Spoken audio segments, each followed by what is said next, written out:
Good morning and welcome to the School and Nursery Show here in Dubai. We're on the second day of the show, a tremendous success so far with thousands of people who've joined us both virtually online through our discussion topics and here in person in the hall yesterday. Today I'm sure will be just as busy a day. One of the panel discussions that we had yesterday proved to be incredibly informative but also incredibly popular with nearly 8,000 hits in terms of people watching, and it's that perennial question that parents often ask, and it's to do with understanding the different curriculum options and choices that are here in Dubai. Which curriculum? How do I choose the curriculum and why? I'm delighted this morning that joining me on the panel are Mr. James Lynch, who is the principal at Ambassador International Academy. Also joining me is Mr. David Moore from Capital School, and also Mr. David Hudson, who's the head of school from Dwight School here in Dubai. So a mixture and a range of curriculums. Really grateful, gentlemen, that you've come in on a Saturday morning to join us here for these discussions. And look, we'll probably start by saying curriculum is probably not the top thing in the list when it comes to choosing a school. It's about the school. But it still is a question that parents want answered. And I think we owe them the courtesy of talking through the different curriculums, talking through the different choices and the different models. David, if I can begin with you, where does a parent begin, particularly if I'm a parent perhaps that's coming from Korea and I have no experience of any of the curriculum models on offer here in Dubai? What would you tell them to start with in terms of their thinking and their choices? Well, I think what you said initially is correct. They need to look at the school and see how it feels, because I think in the end, when you're looking at curricula, there are many different options. Some of them are community-based. So some of them, for example, if you want a Filipino school, you go to a Philippine curriculum. If you want to, and that helps people to feel comfortable because they know what they're going to. But I think when you look at other curriculum, the more sort of maybe international-minded curriculum, like, for example, the UK curriculum, you have to have an idea of the different methodologies that are generally used by teachers. So, for example, if you're looking at a CBSE school compared to a UK school, then I think there's a quite fundamental difference of methodology which goes on at foundation stage or KG. Let's just unpick that. When we say CBSE, I mean, we understand what it means, Sorry, but no, it's okay. I'm just wondering, parents at home, so the different types of curriculum, I mean, it would be good to know what they are. We've got two great IB schools here, and your UK curriculum. Yeah, so I mean, I think if you're looking in terms of outcomes around international exams like PISA and TIMSS and so on, then the ones that have the best outcomes are CBSE, which is an Indian curriculum, the IB, the International Baccalaureate, and the United Kingdom curriculum, National Curriculum for England. And I think if that's your starting point, if you want outcomes and you want international benchmarks, then those are the three that have the strongest outcomes. And I mean, that's a really decisive and informative piece of information for parents, regardless of curriculum. It is about outcomes for students and progression and where they can go. James, the IB is not even a curriculum, but it's a philosophy in some ways, isn't it?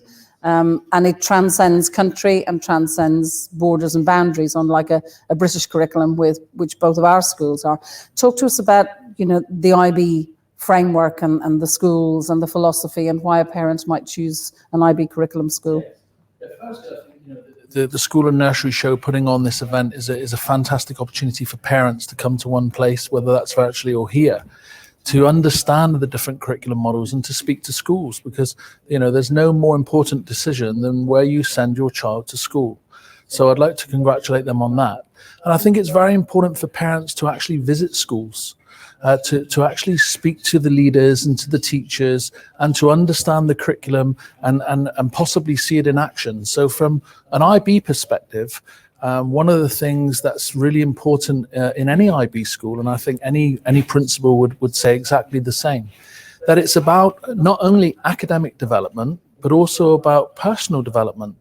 And in an IB school, there's a really beautiful balance, I feel, through the framework and through the ethos of the school, where students get an opportunity to have academic rigor and be very successful academically, but also they get the opportunity to develop their mindsets, to develop their personalities further, to become internationally minded and culturally aware as well.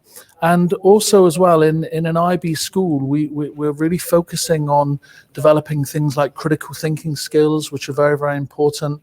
And there's a lot of creativity within the teaching and learning. And I think that this is something that's really, really important. And I'm certainly not saying that doesn't exist in the English curriculum. But I think that we could all agree it's really important that children have fun and enjoy coming to school. And I think that's very, very important. And with any curriculum, it's really important to ensure that students are engaged, that they're motivated. And for me, one of the beautiful things about the IB framework is the balance of that rigor, but the opportunity for students to develop personal skills that are going to enable them to be future ready. And there's the old cliche of, there are jobs out there that, of course, we don't know that exist yet. And that's an educational term that many people use, but it's very true. And I think that over the last year with the pandemic and how people have had to really change the way they think and the way they do things, from students to professionals to teachers to organizations across the world, it shows the importance of being resilient and also the importance of being able to be adaptable. And I think for me, one of the big things about an IB education is it certainly promotes students to be resilient, adaptable, and to acquire those skills that enable them to be successful later on in life. I mean, it's interesting, two Davids and a James, and I come to the second David in the room, and of course you got to follow that one really, because you're an IB curriculum as well. But, I think we started by saying curriculum isn't the most important piece, but yes, the essence of the curriculum is important, isn't it? Just wondering if you have anything to add in relation to sort of the discussion so far. Yes, I think I'll try to repeat what's been said, but I think it's looking at the sort of philosophical, pedagogical approach to a curriculum. I think the IB curriculum from a very young age is very inquiry-based. It's very much developing the skills and attributes required to be a successful learner. And I think you're right. I think it's very much looking at the end in mind. I like the IB curriculum, the way it's really thought through, well, what are the skills, not only the academic rigor and the outcomes, but what are the skills that are required to be a successful learner, a successful lifelong learner, and then to progress to the next stage of education, might that be university. And, even when we have parents and children coming to school that are enrolling at perhaps an earlier year or grade, very much looking at the end in mind, in terms of what universities might they be interested in, what careers might they be interested in. But it's not just in terms of what outcomes, but also what skills are required. And really, the IB curriculum being one that teaches flexibility, adaptability, open-mindedness, respect, tolerance, all of the attributes that we want as parents, but also we want to make sure that they take to university and to be successful lifelong learners, to have a successful career. But I think it's fair to say, I can see David twitching beside me. I'm twitching myself almost, because I'm listening, thinking, gosh, that's what we make integral to our curriculum. And I'm sure if we had a colleague here from a CBSE curriculum, or indeed a French curriculum, or one of the Japanese school, sure, they would say the same type of thing. But it is an interesting question. The number of parents that we have that come and visit our schools with their 3.5, 4-year-old, and it is about university progression, because we're in an international community where they may move from place to place. How transient is a British curriculum? Because it is an area that parents often ask, how can I package it up and move to a different country, for example? Yeah, I think the UK curriculum is one of the most widespread international curriculums that is available around the world. Anywhere you go, there'll be British schools.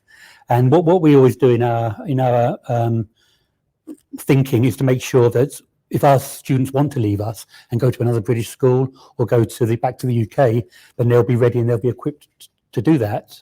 And just going back on to what you were saying earlier, I can't let that go, all that stuff.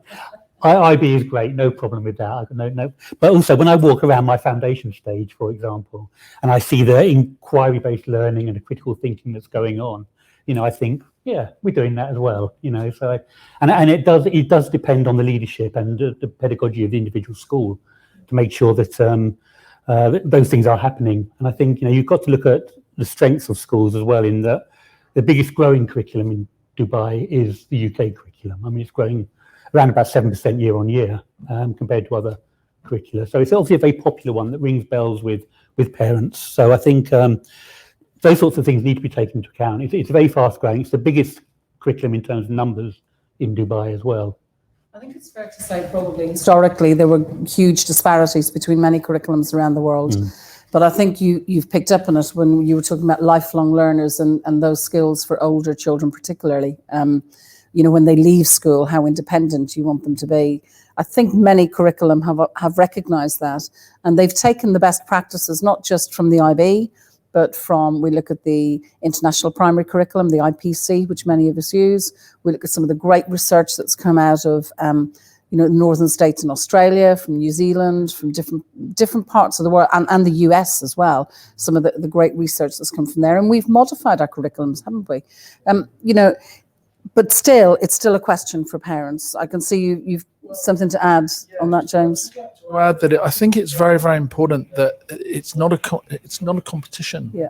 This is about parents, and it's about parents understanding the curriculums, and they're all amazing curriculums, may I add. And students are very, very successful going through all of these curriculums, and they're very famous.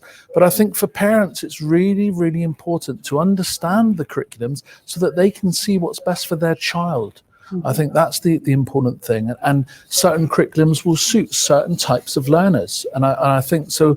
It's very important that schools are open, and that they invite parents in, and that they spend time helping them understand the curriculums and why they may benefit their child. And I think that's what's the beauty of events like this, really, because it enables parents to have those discussions. Because of course, like you mentioned, there are benefits to all of the curriculums, and I think that as educators, that we have to remember that for parents it can be very confusing. It can be very confusing. Yeah, and I think on that point, David, just to throw to you, I am confused. I listen to everything everybody says, and they all sound wonderful. Let me take curriculum even out of the discussion for a second. What are the three key things that parents should look for in the school? And so let's forget about curriculum, because we're all agreed that curriculum transcends everything that we do. What key things should parents be more concerned about than curriculum? Just three?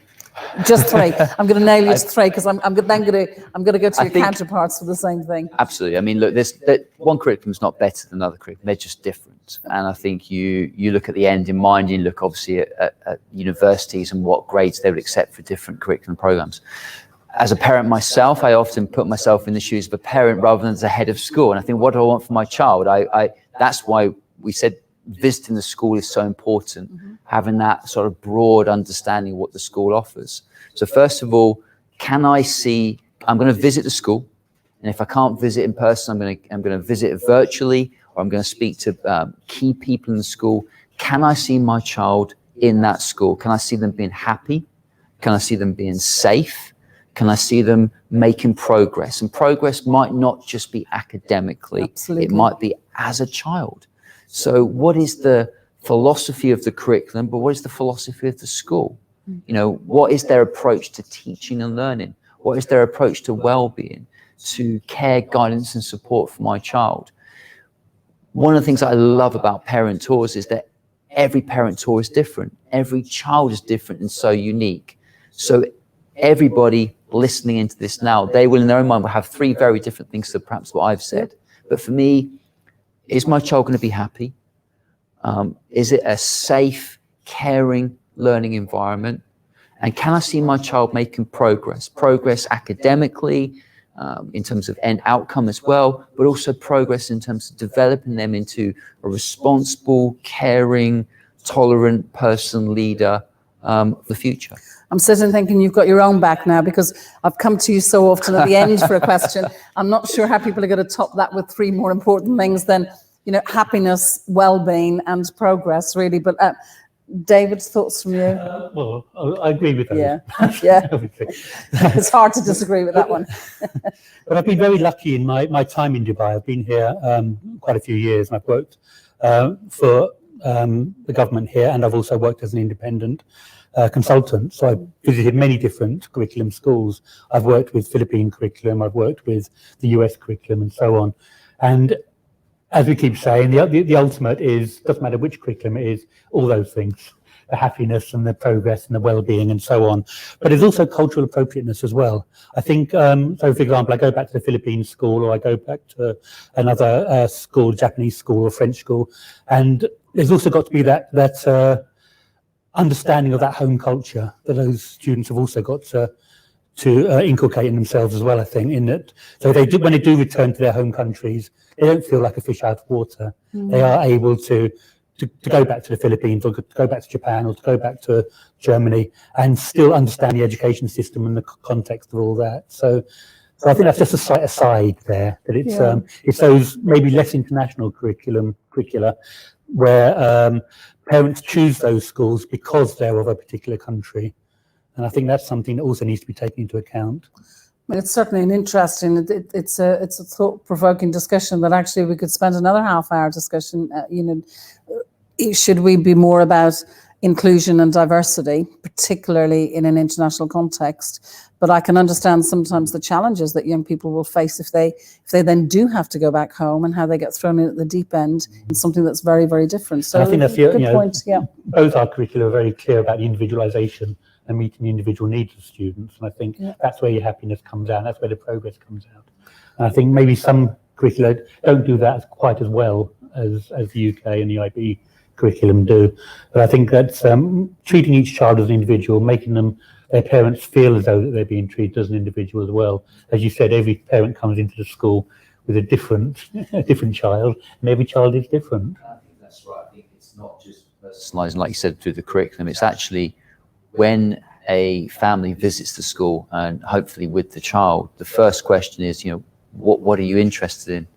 To the child, what are you interested in? What are you looking for? What are your hobbies? What excites you? And I think the British and the IBA curriculum allows you to tailor to the individual needs of the child, and I think that's important. And a parent wants to know that, yes, this is the curriculum on offer, and my child will be safe, my child will be happy, and they will make progress. But actually, my child has real, genuine interest in this area. How can you as a school meet those needs, whether it be academically or beyond the curriculum? And I'm sure if we had a colleague here from an American curriculum school, we would all concur with exactly the same thing. Anything to add to the top three, James? Well, I think of course, safety, happiness, and student progress is, of course, they're the key. But I think the other thing that's very important is actually involving parents in the partnership. Parents need to understand the curriculum. They need to understand the progress that their children are making on a regular basis, so that they are part of the partnership that enables the child to achieve their dreams. And I think that all curriculums can do that, and that's down to the school to make sure that they're working closely with parents, and also as well listening to students. Students need lots of opportunities, and they need to have high aspirations. So the ethos of a school is very, very important. A positive culture, and children having a can-do approach, and believing that they can achieve anything, and the school and their parents are there to support them to do that. We've got a question that's just come in from a parent who's watching online, and in some ways it's quite a challenging question, because what I don't want to do is to set us against each other, because I think that we're actually united by our similarities, and the differences between curriculums are very, very minute. But the question is, in layman terms, what actually is the difference between the curriculum? Is it the subjects? Is it the content? Is it the method of teaching? Just maybe to give parents at home, despite the fact that we're saying, we've got so many things in common, if we just had to pinpoint one or two things that we believe philosophically do differentiate the curriculums, what might they be? David, if I start with you with the British curriculum. Yeah, I think the British curriculum, obviously, it's subject based from above EYFS, and obviously schools approach that differently. There can be thematic learning and so on. But I think we do a lot of what IB does, but probably not to the same extent as IB does. I don't know if that's if that rings true with you. I think I'd be at this end of like critical thinking and all that sort of thing, inquiry-based learning and so on. And the UK curriculum for England, a little bit to this side of it. And so I think there's a lot of similarities, but I think you've taken it a step further. I don't know how that rings. James? Yeah, I think, for parents out there, I think assessment is a little bit different as well. Students have the opportunity in an IB school of being involved in the community. They have opportunities in being involved in different projects, as well as, of course, exams and recalling knowledge. I mean, that's also very important. But there's lots of opportunities, I think, for students to develop their mindsets through different types of assessments. And there's variety in an IB school in terms of perhaps teaching and learning and the actual way that the framework is structured. So, for example, in an IB school in the PYP, there's a framework for teaching and learning that involves inquiry and involves students collaborating. But actually, the actual structure of the framework is the English curriculum. So the actual rigor and the structure of the framework is there in terms of an academic perspective of what the curriculum is. But the wonderful teaching and learning methods that happen within an IB school, and of course I'm not saying they don't in other schools, but those wonderful teaching and learning methods. What are those methods though? Well, just nail it down. I'll give you an example. In an IB school, we look at relating subjects to real life contexts, and also as well on a regular basis, and also we link subjects together on a regular basis. So for example, we could be in a maths lesson, and the start of the lesson could be a video clip of a hurricane moving across the Atlantic Ocean to a Caribbean island, and the students are on the edge of their seats because it's a very exciting start to the lesson. And then actually the actual mathematical aspects of the lesson is looking perhaps at the impact the hurricane is going to have on the island as it sets in, and perhaps the speed and the density of the hurricane. And in that same lesson, we might bring in an element of geography about the region, and we might bring in an element of science about the hurricane. So what we're trying to do through horizontal articulation meetings and vertical articulation meetings of the teachers is we're trying to develop critical thinking skills and bring lessons alive. I think for me, that's something that happens on a regular basis in an IB school. And I think that's actually probably a really good comparator there when we talk about it's more subject specific in the UK curriculum, it's more integrated in its learning. I think we probably have the same aspirations for young people. And obviously we do but I can see the difference. Obviously we do have cross-curricular. Yeah, we do. Lots of maybe integrated, taking it to the next step. I think the other things that parents also would be interested in, obviously, is things like value for money, and the fact that there's a wide range of fee bands in Dubai, and I think in terms of the UK curriculum, you get what you pay for. You can get into a UK school which is affordable, very affordable, and you can get into UK school which is premium, obviously, and upper premium. And I think that's an important aspect for parents to look into as well. I know it's not strictly part of the conversation, but it does seem to be this correlation between curricula and cost sometimes. I suppose some of the challenges for parents, though, particularly in Dubai, is you see so many schools who offer English national curriculum until the age of 16 and then do IB diploma. And, when you're talking about a philosophy in a school that permeates the whole school, how does that fit in? I'll throw it over to you. I know sorry about that, David, but how does that fit in? Because that is another option for parents, isn't it? It's to take the best of both worlds, to mix curriculums, to move between schools, and to have that flexibility. Of course, and that is a popular model. Okay. And I don't think one model is better than the other. I think we are an IB World School, and we have those key transition points and that teaching and learning pedagogy and methodology working through the school. But I think if you have IGCSE or GCSE and then the diploma program, that is a model that works equally well. Then that's down to the school. As you were saying before, you look at the quality of teaching in the school, you look at the ethos of the school. Are they meeting the individual needs of the learner? Is it safe, well-being, progress? And then I think that's fine. I think that's what I think is is one of the great things about the IB and all the curriculum that we're discussing. There is flexibility with that in terms of how you structure it. And on that topic, the reason I sort of raised it is we have got a good question from a parent who's watching, and the question is really simple. You know, for a teenager, is it really difficult to move from British to IB? I mean, in my opinion, no, because I've seen it happen so many times. Me too. Yeah, so, and I think that's why the UK and the IB curriculum is set up so that it is inclusive. It allows children to move from school to school and even between the two curricula. So really, it's going to be down to how the school supports the child and the family with transition into the school, and of course the motivation of the student to make that transition. But as a school, we would always welcome any child from a different curriculum, as we all would.